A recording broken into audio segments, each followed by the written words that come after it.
গত ১৫ বছরে আওয়ামী লীগ সরকার ঋণ করেছে ১৫.৫ লাখ কোটি টাকারও বেশি। এরকমই একটা শিরোনাম দিয়ে খবর প্রকাশ করেছে বিভিন্ন গণমাধ্যম, যেখানে বলা হয়েছে দেশি ও বিদেশি উৎস থেকে নেওয়া ১৮,৩৫,০০০ কোটি টাকার সরকারি ঋণ রেখে দেশ থেকে পালিয়েছেন সদ্য ক্ষমতাচ্যুত প্রধানমন্ত্রী শেখ হাসিনা।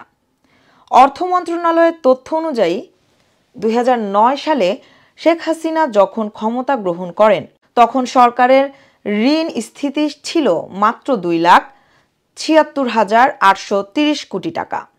সে হিসেবে আওয়ামী লীগের ১.৫ দশকের শাসনামলে সরকারের ঋণ স্থিতি ১৫,৫৮,২০৬ কোটি টাকা বেড়েছে, যা সরকারের মোট ঋণের প্রায় ৮৫%।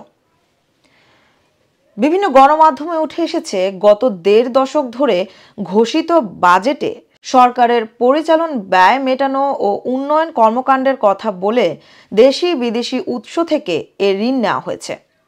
যদিও শেখ হাসিনা সরকারের বিরুদ্ধে সীমাহীন অনিয়ম, দুর্নীতির বেসুমার অভিযোগ রয়েছে। এ সময়ে অবাধ লুণ্ঠনের শিকার হয়েছে দেশের ব্যাংক খাত।